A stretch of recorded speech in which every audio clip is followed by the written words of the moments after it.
Everyone, कैसे हैं बेटा आप सभी। और आज हम करने जा रहे हैं 12th क्लास की पॉलिटिकल साइंस का पार्ट 2 है, जो आपका चैप्टर 2 है, दो ध्रुवीयता का अंत। बेटा ये चैप्टर की मैंने वीडियोस बनाई है, तो उम्मीद करती हूँ कि अगर आपने उन वीडियोस को बहुत अच्छी तरह से देखा होगा, अपने चैप्टर को बहुत अच्छी तरह से पढ़ा होगा, तो आज हम करने जा रहे हैं इस चैप्टर से रिलेटेड MCQ। तो चलिए तैयार हो जाइए MCQ करने के लिए।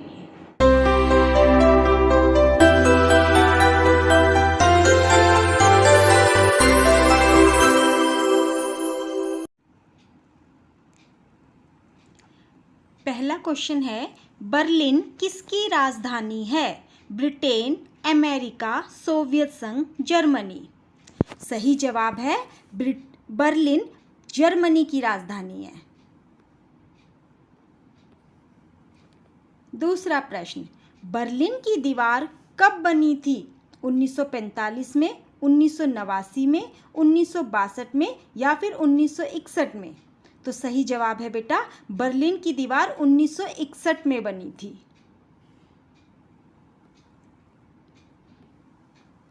तीसरा प्रश्न, बर्लिन की दीवार कब तोड़ी गई थी? नवंबर 1989, नवंबर 1981, नवंबर 1992 या फिर नवंबर 1990? तो सही जवाब है बेटा, बर्लिन की दीवार तोड़ी गई थी 9 नवंबर 1989 को। चौथा प्रश्न, बर्लिन की दीवार कितने वर्षों तक खड़ी रही थी? 20 वर्ष, 28 वर्ष, 45 वर्ष या 19 वर्ष? सही जवाब है बेटा, बर्लिन की दीवार 28 वर्षों तक खड़ी रही थी। पांचवा प्रश्न, रूस में साम्यवादी क्रांति किस वर्ष में हुई थी? 1915 में, 1917 में, 1919 में या फिर 1921 में? सही जवाब है बेटा 1917 में। छठा प्रश्न, 1917 में हुई रूसी क्रांति के नायक कौन थे? Mikhail Gorbachev, Nikita Khrushchev, Vladimir Lenin या फिर व्लादिमीर पुतिन? तो सही जवाब है बेटा, 1917 में हुई रूसी क्रांति के नायक थे व्लादिमीर लेनिन। सातवां प्रश्न, शीत युद्ध के दौर में पूंजीवाद और समाजवाद के बीच विश्व विभाजन का एक बेहतरीन उदाहरण किसे माना जाता था? चीन की दीवार, बर्लिन की दीवार, स्टैच्यू ऑफ लिबर्टी या इनमें से कोई नहीं? तो सही जवाब है बेटा, बर्लिन की दीवार को। आठवां प्रश्न, सोवियत संघ के विघटन से पहले शीत युद्ध के दौरान कौन सी महत्वपूर्ण घटना हुई? शीत युद्ध का अंत, बर्लिन की दीवार का गिरना, गुटनिरपेक्ष आंदोलन का जन्म या फिर उपरोक्त में से कोई नहीं? तो बेटा सोवियत संघ के विघटन से पहले जो महत्वपूर्ण घटना घटी थी वो था बर्लिन की दीवार का गिरना। नौवां प्रश्न है, सोवियत राजनीतिक प्रणाली डैश विचारधारा पर आधारित थी? सोशलिस्ट, डेमोक्रेटिक, पूंजीवादी या फिर इनमें से कोई नहीं? तो सही जवाब है बेटा सोशलिस्ट।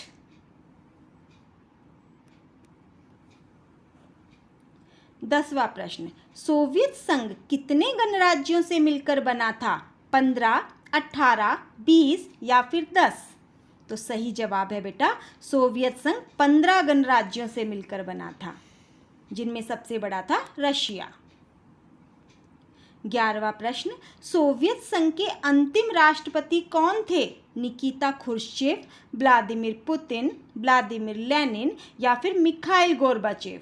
तो सही जवाब है बेटा, सोवियत संघ के अंतिम राष्ट्रपति रहे मिखाइल गोर्बाचेव। 12वां प्रश्न, सोवियत संघ का विघटन कितने गणराज्य में हुआ? 15, 20, 18, 16? तो सही जवाब है बेटा 15। अब अगला क्वेश्चन है, सोवियत संघ के किस राष्ट्रपति ने पेरेस्ट्रोइका और ग्लासनोस्त शब्दों का प्रयोग किया? Nikita Khrushchev, Boris Yeltsin, Mikhail Gorbachev या उपरोक्त में से कोई नहीं? तो सही जवाब है बेटा, ये दोनों आर्थिक सुधारों के नाम थे जिनकी शुरुआत मिखाइल गोर्बाचेव के द्वारा की गई थी। पेरेस्ट्रोइका का मतलब होता था पुनर्रचना और ग्लासनोस्त का मतलब था खुलापन। ये आर्थिक सुधार मिखाइल गोर्बाचेव के द्वारा शुरू किए गए थे। 14वां प्रश्न है, अरब क्रांति डैश देश से शुरू हुई और अन्य पड़ोसी देशों में फैल गई? जॉर्डन, कुवैत, ट्यूनीशिया या फिर यमन? तो सही जवाब है बेटा, अरब क्रांति शुरू हुई थी ट्यूनीशिया से। 15वां प्रश्न, रूस की मुद्रा का क्या नाम है? यूरो, डॉलर, रुपया या फिर रूबल? तो सही जवाब है बेटा, रूस की मुद्रा को रूबल के नाम से जाना जाता है। 16वां प्रश्न, ट्यूनीशिया किस महाद्वीप में है? एशिया, यूरोप, अफ्रीका या फिर उपरोक्त में से कोई नहीं? तो सही जवाब है बेटा, अफ्रीका।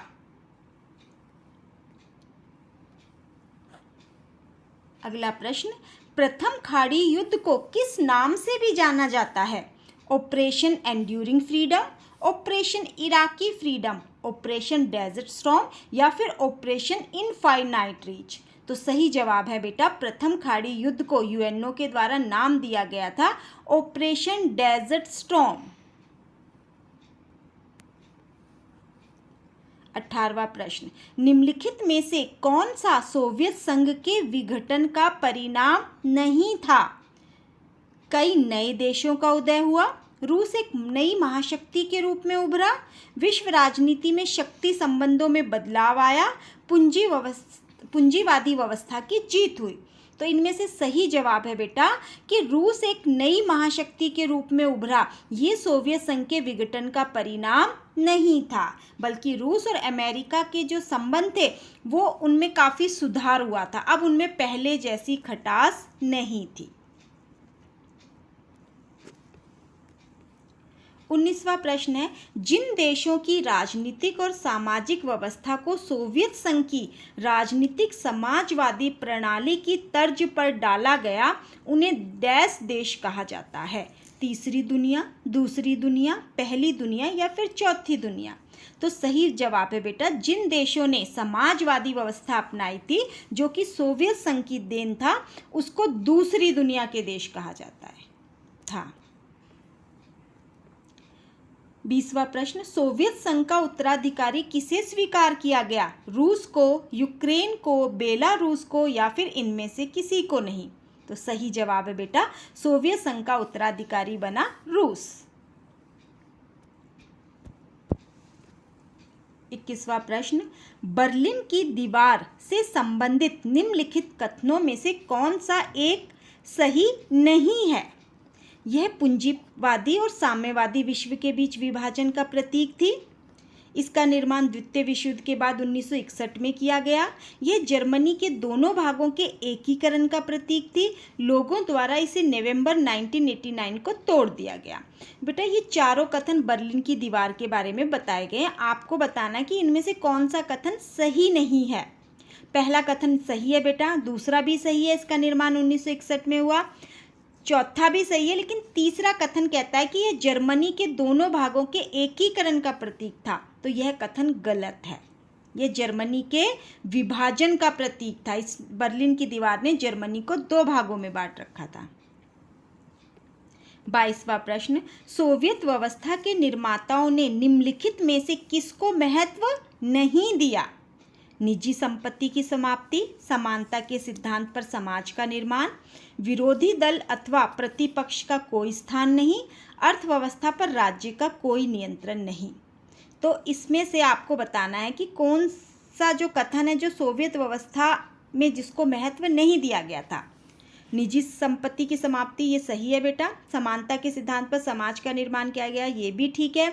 विरोधी दल प्रतिपक्ष को कोई स्थान नहीं था, सिर्फ एक ही पार्टी थी, कम्युनिस्ट पार्टी।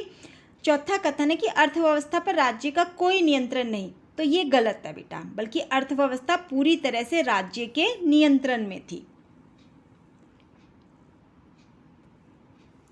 23वां प्रश्न, जनता की पुकार शासन का खात्मा हो, the people want to bring down the regime, ये नारा किस क्रांति में प्रयोग किया गया? अरब क्रांति, संपूर्ण क्रांति, भारत छोड़ो आंदोलन या फिर उपरोक्त में से कोई नहीं? तो सही जवाब है बेटा, ये नारा था अरब क्रांति का। 24वां प्रश्न, मोहम्मद बौजीजी का संबंध किस देश से था? Israel, Iraq, Tunisia, Libya? तो सही जवाब है बेटा ट्यूनीशिया। 25वां प्रश्न, सोवियत संघ पर कम्युनिस्ट पार्टी ने कितने वर्षों तक शासन किया? 50 वर्षों तक, 60 वर्षों तक, 70 वर्षों तक या फिर 65 वर्षों तक? तो सही जवाब है बेटा 70 वर्षों तक। 26वां प्रश्न, विश्व बैंक और अंतर्राष्ट्रीय मुद्रा कोष द्वारा निर्देशित मॉडल को क्या कहा गया? Shock therapy, shock policy, shock economy या फिर इनमें से कोई नहीं? तो सही जवाब है बेटा शॉक थेरेपी। 27वां प्रश्न, शॉक थेरेपी का अर्थ क्या है? सहायता पहुंचना, सहायता देने से इनकार करना, नियंत्रण रखना या फिर आघात पहुंचाकर उपचार करना? तो सही जवाब है बेटा शॉक थेरेपी का शाब्दिक अर्थ है आघात पहुंचाकर उपचार करना। 28वां प्रश्न, अरब क्रांति का कारण क्या था? राजनीतिक भ्रष्टाचार, तानाशाही, बुरी आर्थिक दशा या फिर उपरोक्त सभी? तो सही जवाब है बेटा उपरोक्त सभी। 29वां प्रश्न, अंतर्राष्ट्रीय व्यवस्था में ताकत का एक ही केंद्र हो तो इसे क्या कहते हैं? एक ध्रुवीय व्यवस्था, शॉक थेरेपी, महाशक्ति या फिर तीसरी दुनिया? तो सही जवाब है बेटा जब अंतर्राष्ट्रीय व्यवस्था में ताकत का एक ही केंद्र हो तो उसे एक ध्रुवीय व्यवस्था कहा जाता है।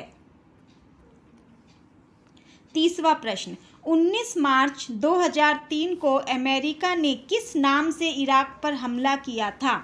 Operation Desert Storm, Operation Iraqi Freedom, Operation Infinite Reach या फिर इन उपरोक्त में से कोई नहीं? तो सही जवाब है बेटा 19 मार्च 2003 को अमेरिका ने ऑपरेशन इराकी फ्रीडम के नाम से इराक पर हमला किया था, जिसे हम द्वितीय खाड़ी युद्ध भी कहते हैं। 31वां प्रश्न है, 100 जंगों की एक जंग, ये बात किसने कही थी? George Bush, bill Clinton, Saddam Hussain या फिर जॉन एफ कैनेडी के द्वारा?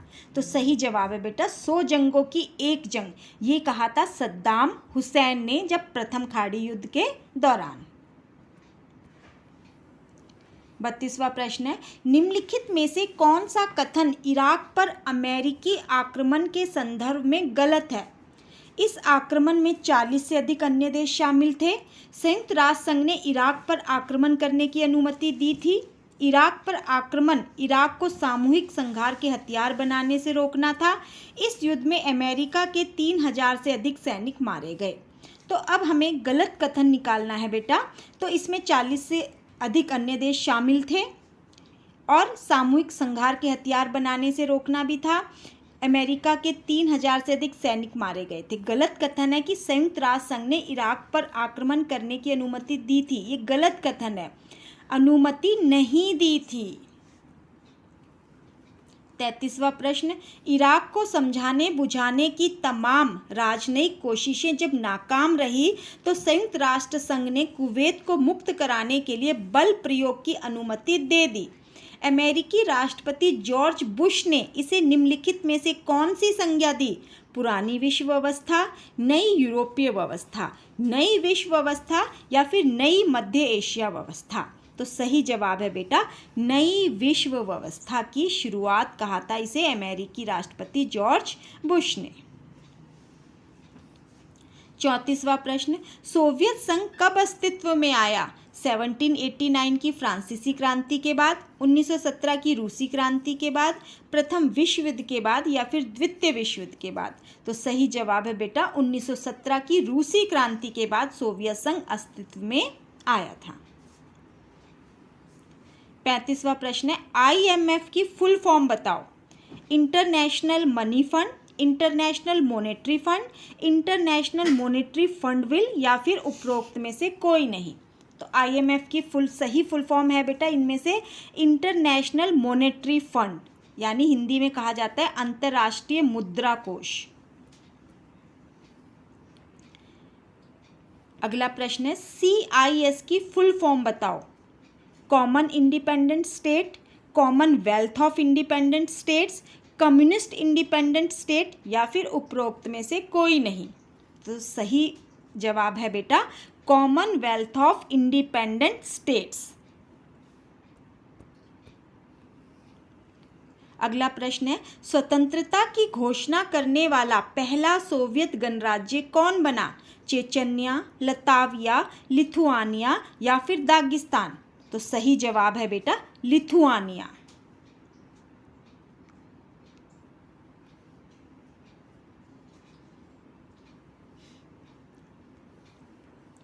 अगला प्रश्न है डैश को सोवियत संघ का उत्तराधिकारी राज्य स्वीकार किया गया? बेलारूस, रूस, लिथुआनिया, चेचन्या। तो सही जवाब है बेटा सोवियत संघ के विघटन के पश्चात रूस को सोवियत संघ का उत्तराधिकारी घोषित किया गया। 29वां प्रश्न है स्वतंत्र रूस के प्रथम राष्ट्रपति कौन थे?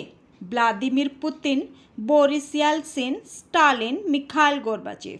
तो सही जवाब है बेटा स्वतंत्र रूस के प्रथम राष्ट्रपति बने थे बोरिस येल्त्सिन।